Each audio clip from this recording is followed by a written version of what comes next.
هو ابراهيم شيكا اللي قدامك ده لاعب الزمالك اتوفى؟ طب بص كده على المنظر ده. الناس اللي بتطلع بصورتي دي وتلم اللعب وتكذب وتحور، انت بتستفيد ايه؟ لا، ومنزل انا موت. في ناس كتير جدا فرحانة بالريتش ان انا توفيت. طب ليه؟ نزل ادعيلي وهخش اشيلك فوق راسي. هو ده الكلام اللي قاله ابراهيم شيكا وهو على فراش الموت. تخيل الناس بتتاجر بمرض الراجل. يعني في فئه كده من الناس موجوده حوالينا شغلها الشاغل انها تستغل الناس، تستغلهم سواء كان في مرض، سواء كان في فقر، سواء كان في احتياج، في اي حاجه. ابراهيم شيكا قبل ما يتوفى وصل للحاله اللي انت شفته عليها دي. في ناس طلعت اعلنت عن خبر وفاته وقالت انه هو توفى، رغم ان الراجل لسه ما توفاش والراجل لسه حي يرزق. ما عملوش اي اعتبار للمرض ولا لصحته ولا لاهله ولا الحاله النفسيه اللي ممكن يوصل لها لما يسمع اخبار زي دي. ولكن يجي في النهايه قدر الله ينفذ وابراهيم شيكا ينتقل الى رحمه الله. الناس دي تسكت؟ لا، ازاي؟ لازم نستفاد. طلعوا برضه يهللوا ويطبلوا يلحق ابراهيم شيكا مات عشان برضه يستفادوا زي ما قال ابراهيم نفسه من الدعم والمشاهدات والريتش والكلام الفاضي اللي انتوا كلكم عارفينه ده. طب ابراهيم شيكا ده اصلا كان شغال ايه؟ ابراهيم شيكا ده كان شغال في نادي الزمالك. احنا بقى دلوقتي هنتكلم بعيدا عن ان هي لعبه او بعيدا عن الشخص اللي احنا بنتكلم عنه ده شخص مشهور او معروف ولاعب كوره، ولكن ابراهيم ده شغلانته لاعب كوره. بيلعب فين؟ في نادي الزمالك. يعني في نادي ابراهيم بيشتغل فيه. المفروض بقى على وجه العموم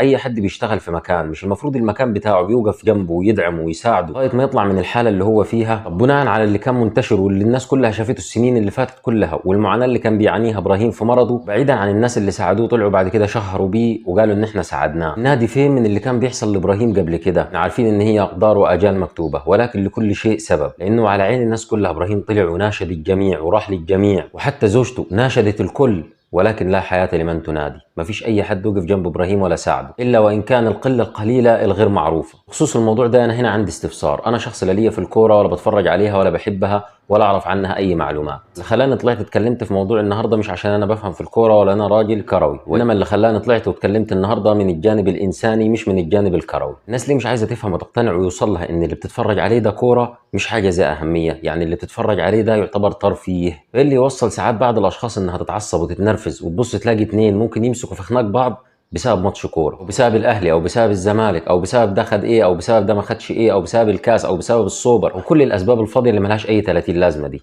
طب انا عايزك تبص معايا على ابراهيم اللي انت شفته دلوقتي ده لاعب في النادي اللي انت بتتعصب عليه وبتتضايق عشانه وبتعمل كل المشاكل دي، يمكن ما تنامش الليل بسبب ان النادي ده اتهزم وما خدش الكاس. وهو النادي ده نفسه بلعيبته بمجلس ادارته بفلوسه بكل الهمبكه اللي انت بتشوفها دي واللي انت بتعصب نفسك عشانها، لاعب عنديهم عرفش ياخد منهم حق ولا باطل، وكم مرمياه ولداه بيستغيث من طوب الارض، والنادي اللي هو كان شغال فيه ولا حياة لمن تنادي. رغم ان النادي ده فيه ملايين، ان ما كانش مليارات، استخسروا فيه حتى مليون او اتنين او حتى ثلاثة يدوها له عشان خاطر يتعالج بيها، وهم شايفين الحالة بتاعته قداميهم وكان على عينك يا تاجر. تيجي انت بقى غلبان تعمل لي نفسك مشجع وتقول لي اصلا انا بشجع الفريق. فريق مين؟ الفريق ده انت هتاخد منه ايه؟ ايه الاستفادة اللي هتعود عليك من ورا تشجيعك للفريق ده او من ورا نرفزتك او غضبك اللي بتغضبه عشان خاطر الفريق ده؟ يا حبيبي الفريق ده هم اللي بيستفادوا بياخدوا الفلوس، وانت اللي بتتعصب وبتتعب وبتحرق في دمك وبتعمل لهم دعايه سواء بطريق مباشر او طريق غير مباشر، وهم بيستفادوا بياخدوا ملايين، حين ان انت لما بتحرق في دمك وبتتعب وبتترمي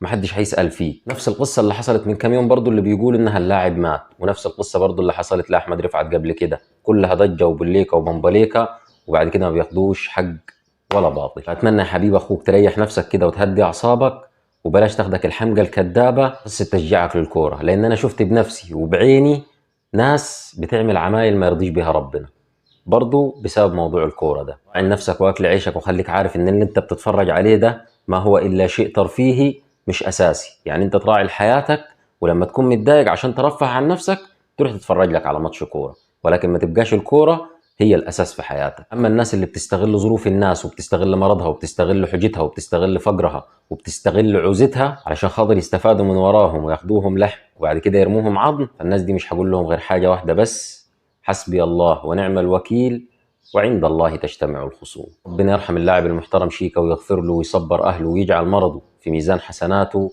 ويجعله من أهل الجنة. أسألكم الدعاء لأخوكم شيكا ولأمواتنا وأمواتكم وأموات المسلمين، وما تنسوش الدعاء لأخواتكم في فلسطين.